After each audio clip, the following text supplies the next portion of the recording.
The king sighed and began to undress. His camp bed and a bed table had been placed facing the window.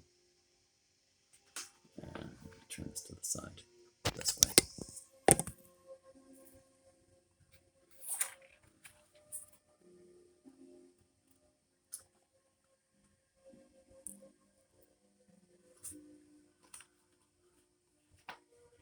The king sighed and began to undress.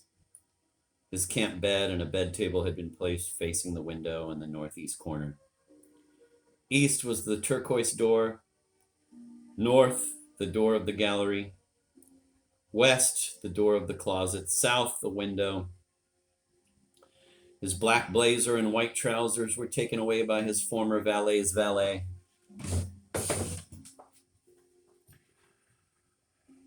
The king sat down on the edge of the bed in his pajamas. The man returned with a pair of Morocco bed slippers, put them on his master's listless feet, and was off with the discarded pumps.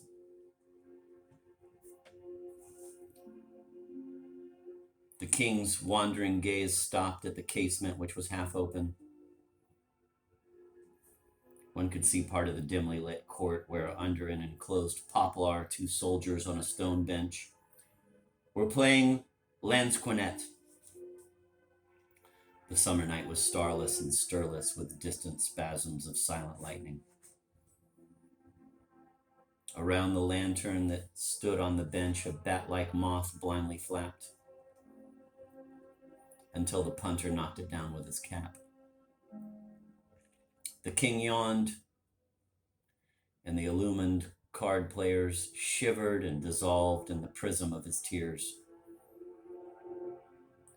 His bored glance traveled from wall to wall. The gallery door stood slightly ajar, and one could hear the steps of the guard coming and going.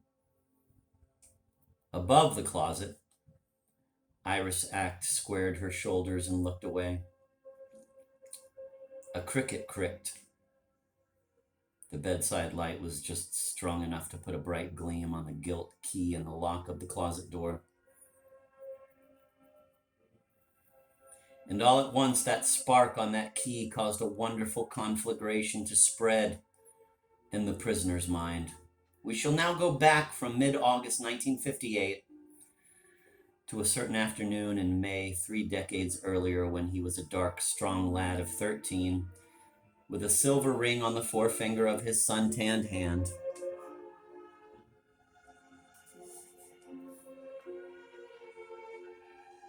Queen Blinda, his mother, had recently left for Vienna and Rome.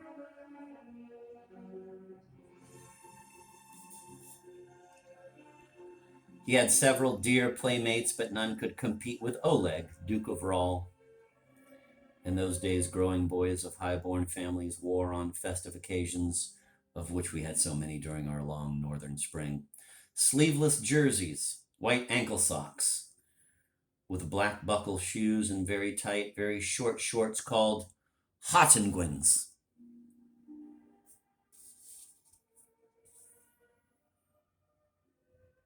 I wish I could provide the reader with cut-out figures and parts of attire as given in paper doll charts for children armed with scissors.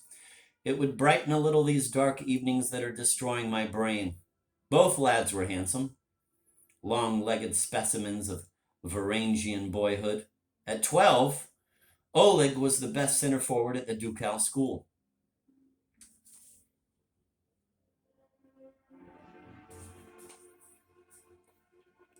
When stripped and shiny in the midst of the bathhouse, his bold virilia contrasted harshly with his girlish grace.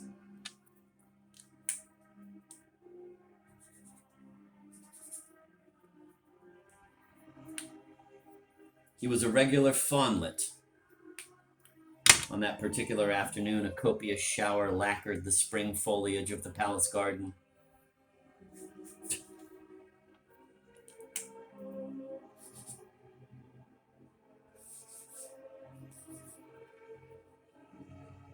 And oh, how the Persian lilacs in riotous bloom tumbled and tossed behind the green, streaming, amethyst-blotched window panes.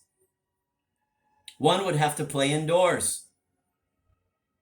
Oleg was late. Would he come at all?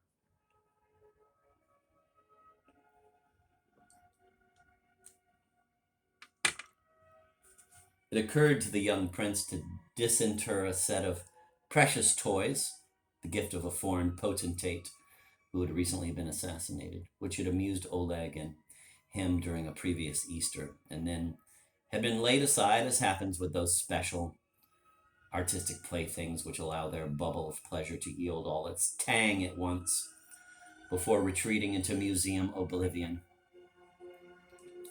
What he particularly desired to rediscover now was an elaborate toy circus contained in a box as big as a croquet case. He craved for it.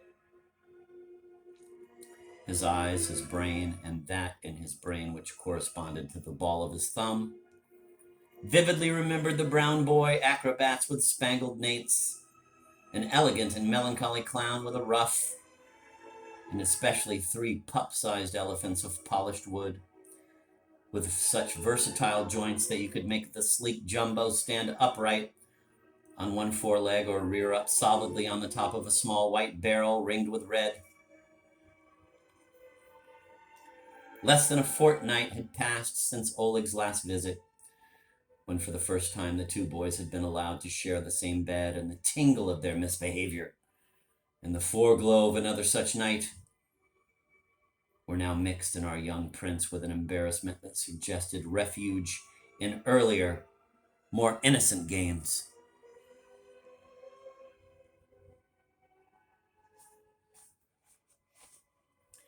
His English tutor, who after a picnic in Mandeville Forest was laid up with a sprained ankle, did not know where that circus might be. He advised looking for it in an old lumber room at the end of the West Gallery.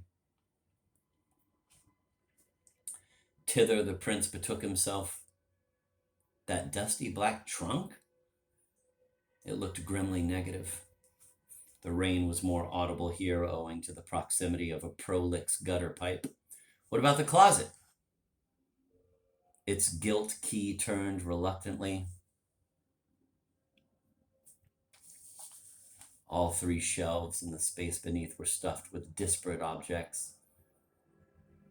A palette with the dregs of many sunsets, a cup full of counters, an ivory back scratcher, a 32mo edition of Timon of Athens, translated into Zemblin by his uncle Conmal, the queen's brother, a seaside Sicula toy pail, a 65-carat blue diamond accidentally added in his childhood from his late father's knick-knackatory to the pebbles and shells in that pail, a finger of chalk, and a square board with a design of interlaced figures for some long-forgotten game. He was about to look elsewhere in the closet when, on trying to dislodge a piece of black velvet, one corner of which had unaccountably got caught behind the shelf, something gave. The shelf budged, proved removable, and revealed just under its farther edge, in the back of the closet, a keyhole, to which the same gilt key was found to fit.